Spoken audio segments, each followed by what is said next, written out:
Ce que je veux, c'est que vous, partout, vous alliez le faire gagner.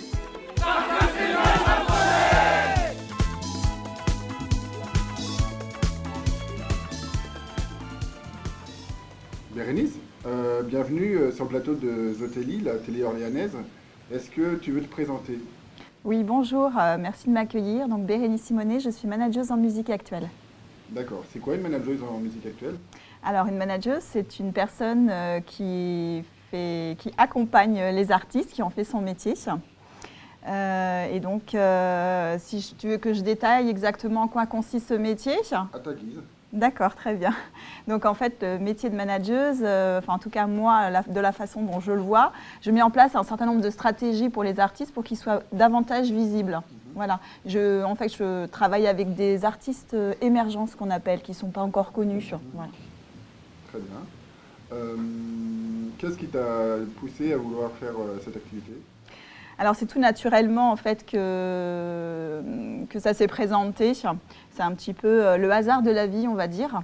Je sortais beaucoup en concert et j'ai rencontré un certain nombre de personnes qui étaient déjà dans le métier. Et donc j'ai testé, l'activité me plaisait et j'ai voulu me professionnaliser. Donc j'ai fait un certain nombre de formations qui sont reconnues dans la profession.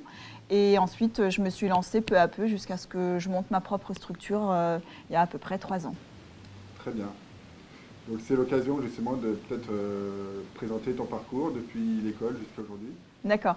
Donc en fait, l'aventure a démarré en 2017.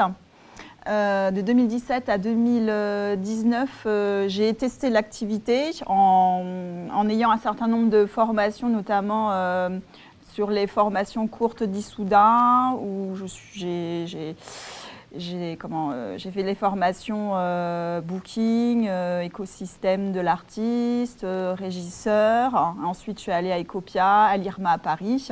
Voilà. Et en même temps que ce cursus donc, de formation plutôt théorique, j'ai accompagné aussi mes premiers artistes. Donc j'ai eu une formation à la fois terrain finalement et une formation théorique. Et puis quand j'ai testé cette activité en 2019, janvier 2019, j'ai décidé de monter ma propre structure et donc je suis indépendante aujourd'hui. D'accord. Donc finalement ta motivation c'est de faire briller les futures stars. Donc un artiste qui veut te contacter, comment est-ce qu'il procède? Quels sont tes partenariats, tes interlocuteurs au quotidien, ta semaine type de travail? D'accord. Alors, comment me contacter? Donc, j'ai un site déjà qui existe, qui s'appelle Bérénice Prod, puisque ma structure s'appelle comme ça. Donc, on peut me contacter soit par mail ou par contact tout simplement sur mon site. On peut me trouver facilement sur Internet de toute façon. L'adresse mail est inscrite en bas de l'écran. Merci. Alors les futures stars, peut-être ou pas, peu importe. En tout cas, je les accompagne au mieux. Et ta question, elle portait sur quoi déjà? Sur ta semaine type de travail, tes partenariats. Voilà, alors ma semaine type de travail, en fait, la fonction de manager, on a des périodes où on a de fortes actualités. C'est presque saisonnier, je dirais, en fait. Donc, lorsque les artistes ont de l'actualité forte, comme des sorties de singles, de clips ou d'albums, on a des périodes assez régulières où on sait quand est-ce que ça va sortir, puisque au niveau de la stratégie, on fait en sorte que ça sorte au meilleur moment. Donc, que ce soit vu au meilleur moment pour le public et au meilleur moment pour les professionnels, pour ceux qui veulent se rendre visibles et être, repérés par des professionnels. Alors pour répondre par exemple à ta question sur les partenaires, donc on constitue son réseau au fur et à mesure des années. Et ensuite, à un moment donné, on se met à travailler avec toujours les mêmes partenaires, puisque ce sont beaucoup de relations de confiance. Au même titre que des relations de confiance avec les artistes, on a aussi des relations de confiance entre nous. Et au fur et à mesure que l'artiste va évoluer, on va lui trouver des partenaires. Au démarrage, le manager, il fait de tout. puisque l'artiste, il est souvent en autoproduction, c'est lui-même qui finance son activité, son projet artistique. Et donc l'artiste, le manager, il va venir faire un petit peu le couteau suisse et travailler et faire tout autour, tout ce qu'il y a à faire. Et à un moment donné, quand les années passent et que l'artiste évolue et que son projet artistique commence à être davantage visible, et bien le manager, il va aller capter le bon partenaire au bon moment. Donc ça peut être un éditeur, ça peut être ce qu'on appelle un tourneur, donc c'est des personnes qui vont chercher des dates, ça peut être des attachés de presse. Et tout ça, ça va dépendre de son actualité aussi, bien sûr.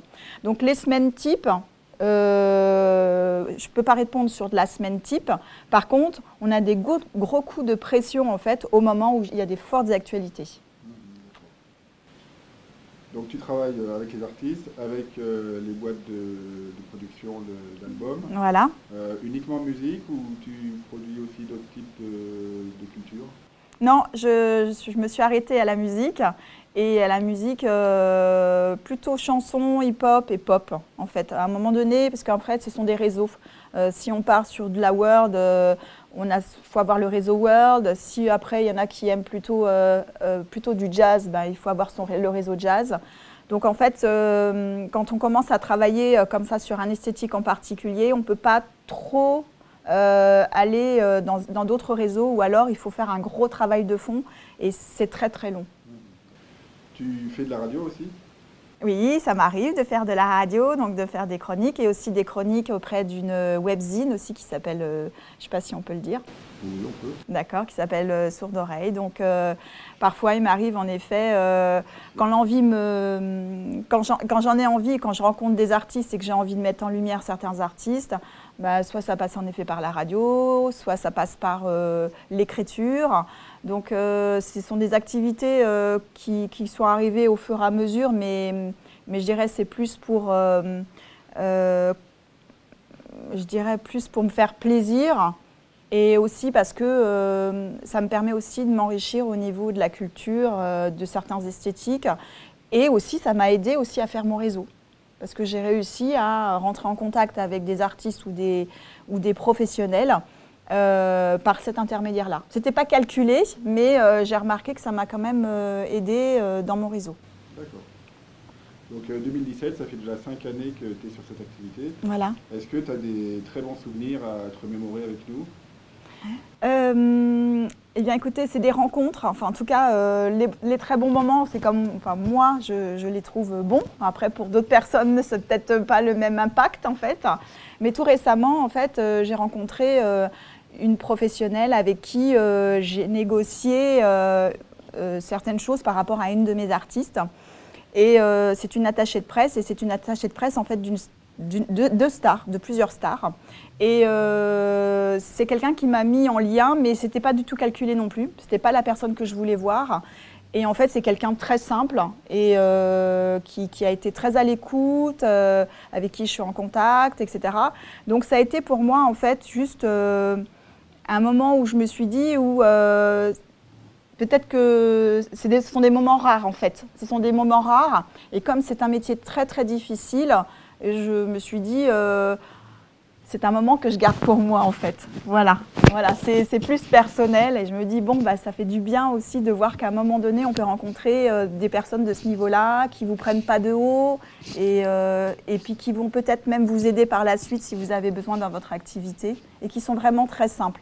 Donc c'est plus ce moment-là en fait, que c'est quelque chose de très simple. Hein. Voilà. Et qui peuvent peut-être mettre une de tes personnes en première partie. Voilà, en première partie. En tout cas, en fait, c'est du réseau. Donc, en fait, cette personne-là peut me mettre un peu en contact avec d'autres personnes ou avec d'autres artistes. Et comme le courant est très bien passé, ben, voilà, ça peut être dans 5 ans, hein, ça peut être ou jamais. Mais il n'y a pas de rencontre hasardeuse, en fait, je pense, dans la musique. Comme dans la vie. Ça fait une belle conclusion. Voilà. Est-ce que tu avais d'autres choses à rajouter? Non, bah merci à toute l'équipe de m'avoir accueilli. Merci à tout le monde. Merci. Vous êtes à la caméra? Oui, ouais. Parce que c'est notre projet! Bon, par contre, il faudra que tu fasses gaffe, il y a l'éclairage qui est pas bon, je pense.